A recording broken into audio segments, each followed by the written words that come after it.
Hey guys, welcome to Celia's Playlists. I am here today with Chance from the Baby Goats. Chance, you are from the San Fernando Valley, right? That's Where right. is We're from that? the Valley. The Valley is The it's Valley? like a suburb north of Los Angeles, but still part of Los Angeles. We're technically Los Angeles. If you wrote Los Angeles on the envelope, it would get to my house. So I feel like the San Fernando Valley, whenever I hear that, it makes me think of like the OG Hillary Duff Cinderella oh, story movie. 100%. Yeah, the Valley Girl, like the Valley Girl movies from Oh the yeah, 80s. Yeah, that's the Valley. that's the Valley speak, Valley. like oh my God, it's where we're from.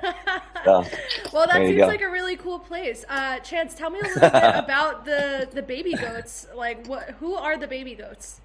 We are a heavy funk, new wave dance punk trio from the godforsaken San Fernando Valley. And as you would probably see in our bio, I think we're kind of like punk spirited. We got metal influences, but you would never hear it in our music. It's all of our what created us as musicians isn't necessarily in the music, but it's completely in the music. You just have to look for it. It's very subtle. But the funny thing is the reason why I consider us a punk band, and I know that's going to sound funny because we don't sound punk, but we have a punk spirit because what we do is we fucking get up there. Are we allowed to cuss, by the way? You're good to Good, thank cuss. you. Have All right, fun. thank you.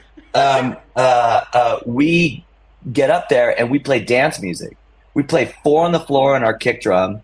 There's a Moog that's I'm the bass player because I play Moog. So I'm the keyboardist and I'm basically the bass player in the band. There is no bass in the band other than what I play, right? Oh, that's cool. There's a guitar player who just plays just the greatest stuff. He can go from really heavy to very Niles Rodgers disco stuff. And to me, we sound like a rock band, but we want you to dance to us, and that's our punk ethic. We're like, fuck you, we want you to dance. No, don't stand in the back. We want you to dance, and that's the Baby Goats in a nutshell. I can't explain it any better than that. I love that because if you haven't noticed from some of the stuff that I've posted online, I love the vibe of a band. Like, and that's such a fun vibe because like I'm that person. I just want to go out and dance. Like, Right, I would go to a right, Baby Goats show if Baby Goats was playing like New York. So like, right. keep me I posted. would Yeah. insist, by the way, but go on. But let's steer from the fact that I'm like, hey, come to New York. But Right. Chance, you said that you Listen, the play. other day we were playing a show in Ventura, right? Uh huh. And a dear friend who was running sound at the time, he's a promoter and he's in a band himself. This dude's a rocker, man. Uh huh. He's a total rocker. But he had us at this club and we were playing this really groovy tune. And I looked at him and I pointed at his foot because his foot was going like this. And I went, ah! And he just he almost kind of like got a little red and kind of smiled and went, okay, you got me. Because That's you would really never see funny. this guy dancing, but it's great. I love that vibe. You know, It allows people to like let loose and have fun, and I right? as someone that sometimes has a problem relaxing, like that's the vibe that I'm always looking Ah, for. right. And it's not like this is sarcastic. We love Oh our yeah. influences. When I say that we sound like Blondie or Talking Heads or LCD Sound System, we absolutely adore those bands. So this isn't sarcastic. And also, my integrity is intact because the lyrics, as long as my lyrics are personal and true and authentic, well, fuck you, man. You might think that I'm talking about a dance floor, but I'm probably not talking about a dance floor. And if you listen to the lyrics, you'll go, "Oh, he's talking about something much more substantial." And that's my little uh, what do you call it? The Trojan horse. That's my Trojan horse. I love that. So Yeah. so Chance, you play keys in the band. Hmm. Uh, how does the writing process go with you guys? Because it's I'm assuming a joint effort for writing. So It can be, yeah. It really depends. I mean, I'm probably the principal songwriter. Our guitar player, Lance, would be second. Hmm. He brings stuff to the table as well. He brings riffs, and then as he says, I chantify them.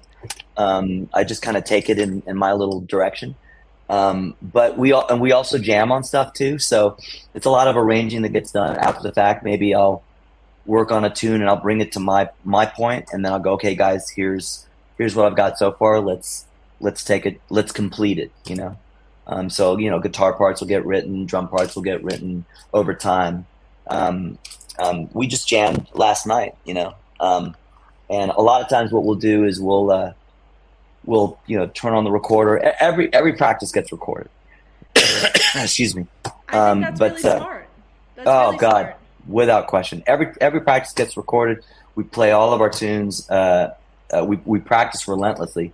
But when we do jam sessions, we'll sometimes, like last night, we come in and we will not play any old material. It'll just be like whatever happens, happens. So the guys walked in while I was just. To me, I will call up a new preset, a keyboard preset, and just go, okay, this is going to take me in this direction. I'm just going to start playing, and you guys want to join? Join. Sometimes that joining will take 3 minutes. Sometimes it'll take 9 minutes. Sometimes it'll take two because it peters out. And then there's no sadness afterwards. It's just like that song did what it, or that piece, that germ did what it did. Hmm. Now someone play something else. Greg, give me a drum beat that's a little faster than the one you had before. Right? Okay, great. And then from that, I'll just start playing. And that's how stuff gets created. And it's a blast. I love that because like I feel like everyone has their own dynamic and I really like Right. the fact that you guys are allowing yourself to be creative but also being smart about it and recording what you're doing because I always Sure. recommend like keep even if it's just for documentation think of it like football videos. You know how they always sit there in the old movies One and they're hundred playing percent. football. Yeah, and Oh it's my on the God. screen. Yeah, and then Yep. you're like, "Oh, we did this here and this was really good Yep. and really cool and Yep. this was a They call touchdown it like, watching film. Yeah, I'm a huge Yep. college football fan, so 100% agree with you. It's called watching film. And that is also just for being better as a live act. Mhm. I think one of the mistakes that a lot of bands do when they practice is they play a song from beginning to end. And then they go, okay, we practiced the song, let's go to the next one. No, man, break it down. Play the chorus a couple of times, play the verse, play the transitions, because it's the transitions where you make most of your mistakes anyways. You're like dun dun dun dun dun dun dun dun that one on the one beat, you got to get that, man. And the great bands that you watch Prince live, you see just the great bands, whatever. They practice transitions. You know it. You can feel it in your brain, man. Because us local bands, quote unquote, we only have the opportunity to play once a month or once every 2 weeks or Mhm. whatever. We're not on tour. So until we're on tour and we can literally look at a show as kind of a practice, then you have to practice at home, you Mhm. know? So when you play live, that should already be solved. You shouldn't be solving anything live, you know? I love that. I can And go like on. especially I chance we could probably turn this into like a whole hour and a half thing and I might have to have you come back just because I have so many things that I'm like, yes, this, yes, this. Um but like I want to talk a little bit about the transitions and like how that affects a stage show because I'm assuming Hmm. you mean transitions between songs as well. Yes, there's that, and there's also transitions just from the Oh verse to yeah. the chorus, And making you sure know? that like that that's all synchronized because you might have a pivotal moment that's in those transitional moments and I feel like that's something that people don't put as much time and effort into like you said. So Sure. like how does that translate into making sure that you hit everything on a show? Right. Well, you got to do it at practice. I'm a Mhm. big believer that the practice is not for learning your part. Mhm. Practice is for learning everybody else's parts. Ooh. I need to know how my part interacts with yours. The only way to do that is through practice. If I'm learning how to play my part live, I'm sorry, at practice, then we're not learning that communication, right? Does that make sense? Yes, it So totally then does. the transition between songs or in a song, whether it's going from the bridge to the outro or whatever, that can only be solved through practice, because you can feel it more. Mhm. And then And then also, and when it comes to a set, that is also the stuff that gets solved at practice. You know, like how do we go from this song to that song? Do we do a drum beat straight through and it doesn't even stop, or is there a place that the singer or the main spokesperson of the band speaks? Okay, Mm-hmm. because if that doesn't get solved during practice, it's not to say that I'm going to sit here and yammer at practice, but I will say, okay, I'm going to talk here, so it's okay if everybody stops, right? Mm-hmm. But if that stuff isn't solved, then what's happening is you're live and you're deciding, I guess we should talk here. And Mm-hmm. it just looks idiotic. You know, there's so many bands I see play live, they just yammer in between songs and just the energy just goes, you know, 100%. and that gets solved at practice. It doesn't get solved at shows. So I actually come from the background of when I got into the industry, it was with like DJs for like parties. And There you go. the way that I like foresee these things and like the way that I make sure that everything is an experience, even on a video shoot, is making sure that you lead the energy. And you Yep. have to be able to read the room and you have to be able to make those pivots wherever they need to Yep. be. And I like Yep. the perspective that you have about figuring that out at practice, because what happens if someone breaks a string on stage, or what happens if like Yep. you have like a weird thing happen in the audience? How are we going to handle this? Uh-huh. It allows you to Yep. have those types of conversations before it actually happens, so that like if someone breaks a string on stage, you can vamp and like have like a mini When jam or something to I'm gonna like make you laugh. uh-huh It kind of drove my guys crazy when we first started practicing together as a band. I said, listen, when we do what's called a dry run, all uh-huh right. So we can practice up until the cows come home, but once it's time, the day before the show or 2 days before the show, we will do one show, and it's literally the show. And I tell them, if your snare drum breaks, I don't care. Deal with it. The set continues because you practice how to deal with a broken snare drum at practice, not at the show. So that way we can still time it. If your guitar string breaks, then the drummer and I know how to jam uh-huh until you change your guitar string or your guitar or whatever. Don't do that at the show. Do it at practice. And you only have to do it the one time. And I know this sounds really tedious, but it's not. At first, you're like, well, fuck, man, well, can I just stop and fix my string real quick? No, you can't.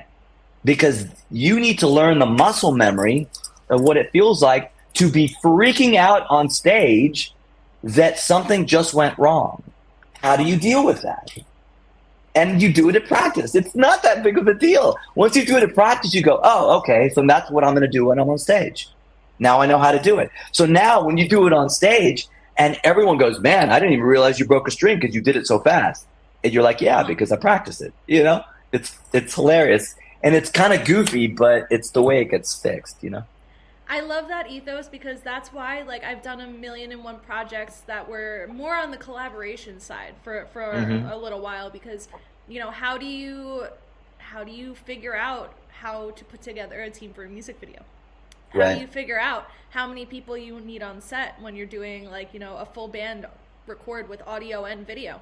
I don't know. right, You have to do it. right. And then when you do it for a paid client, like you already have an idea of what you're gonna go and put together, or what the Yeah, result is going to be. So yeah, it's a very similar way to how I run all of my stuff. right, People that have worked with me, I'm like, you can mess up on my thing, but I need you to like be ready for the actual right, big thing. So right. I love that point of view, and I love that that's something that you have, I guess, put into the band culture, Yeah, like yeah, it's kind of band culture. it's our ethos. You know, it's our Hmm. ethos. We really pride ourselves in our live performance. I mean, we built this band from the inside out, and it may mean that that's going to take a little time. I mean, listen, the records come out, so maybe we're going to start to see some of the outsides finally come back in.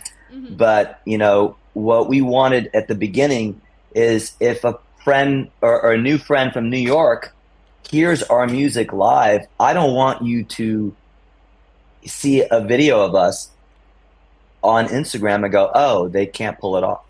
Hmm. You know, I want you to go, holy shit, it's even better live. That's what I I love want, that. you know, and that's our attitude. We really take a lot. We're very, very serious about it. So yeah, So I want to pivot real quick because I could go on like conversation with this all day. For sure. You're really cool. Um, Thank you. of course. So I know that you guys are working on some music or releasing some Yeah. music. I am a fan of your song Two Shakes. That's a lot of fun. Thank you. But Thank you. what are people to expect from the new music? So Or we maybe have a it's new not album. new at this point. We'll see. We'll It see. is. It is. It's brand new. Well, it's new for everyone except for us. So it's Uh new. huh. Um, we have a new album. It's our debut record. It's called Electricity, and the first song came out 2 days ago on February 16th. So whenever this airs, it'll be a few days after that. And that song's called "Won't Stop Waiting," and you can follow us on Spotify and all your favorite streaming platforms. Blah blah blah. But what we're doing with this record that is a little different than anything I've ever done, and I know that some bands do this, so it's not like we're unique. But we're doing what's called a waterfall release. Hmm. And so what that means is if the first song came out a couple of days ago, the second song is going to come out in a month. And in addition to that song, we're also going to re-release the song that came out 2 days ago and all the songs that came out with it. So it'll start out one, it'll be two, Hmm. it'll be three. So then three gets released, then four gets released, then five gets released. They're not singles. They just happen to be one of the songs that we're calling our lead song for that group of music, right? And then at the end of it, our entire record will be released, and that record will be called Electricity. I like Now, the concept of that. I went to recently. I saw Stevie Nicks live, and Stevie was talking about mhm, how like the old system was very like you need a lead single on here, or your album will not right, do what you need your album to do. And I feel right, like this is a right. little bit of an homage to like the old system, but also in a It new is, and way. that's good that you bring that up because I think it is very, very similar. The difference is you're not putting everything out there and then it's gone because that's the worst part about the way it is right now. If you release an album in its entirety right now, it's gone in 2 weeks, unless you're a huge, huge band and then you can support it through touring. So us baby bands, we have no other choice than to engage the listener in this kind of waterfall approach. At least that's how I'm viewing it. I mean, listen, I could tell you a week from, I'm sorry, uh, 10 months from now that maybe this wasn't the right decision, but I feel that it probably is. Well, you're never going to know if you don't try. And that's always my Right. ethos. You're never going to know if Yeah. you don't try. And Yeah. everyone's trying different techniques right now, especially with the landscape that we're in. And I feel like Yeah. we might have touched on a little bit of this before the interview. But, like, everyone's figuring it out and everyone's, trying to get themselves out there in their own way right now. So I like that you're Right. taking a different approach because I feel like Yeah. a lot of people are doing just like singles. But Yeah. you know, I like the fact that you guys are going for a whole album because I It have is a a whole couple of album. friends that are very much like I'm gonna sit down and I'm going to put on an album, and Right. you can't really do that the same way if Uh-uh. it's not an I don't think so. experience if I don't you think know what I so. mean. Because every single listen from a promotional standpoint, and this is Hmm. dorky to say, but from a promotional standpoint, every single one of the songs is a new promotion. Yep. So I can tell you know what I'll give you one thing that no one else knows that the next song that's being released will be March 15th because I haven't even put it into DistroKid yet, Uh huh. which is our distribution platform. Is this We're gonna gonna be the release St. it. Patrick's Day song? It won't be no. It's just No, I'm that just kidding. I'm happens to kidding. be how we're. Yeah, no, it's not. But we're gonna release it March 15th because it's a Friday, and that's how music gets released nowadays. So 1 month from a few days ago, and the song is gonna be the title track called "Electricity," and this song is ridiculous live. It's my favorite song to perform live right now. I absolutely enjoy it. So I can't wait for people to hear the recorded version of it. So that way, when they see us live, they can sing along with us. I Because love it's that. it's it's the reason why we named the album Electricity. It's kind of who we are right now. It's really cool. So that song is our next single, and I'm telling you first. I love that, and thank you for having me be the one that you tell because that's a I really cool appreciate it. thing. Yeah, Um, so I need to ask you the question I've asked everyone because we are sure. getting towards the end of the interview. Okay. If someone was going to start in music, in whatever part of music, in whatever way that you want to take this question, what would be your piece of advice for them as they get into everything? Boy, it's honestly very, very easy. And I want to be very sincere. I'm gonna look into the camera and be Wait, very sincere. I'm going to make you full screen. Ready? There you go. All right. Only get into this because you love it. Only get into it because you love it. It is a taskmaster. This is really hard work. And and you're setting yourself up for failure if you don't love it initially. You have to love it from the inside out. You can't just tell people, "Hey, you're talented," and and just do it because, hey, we think you wrote a good song.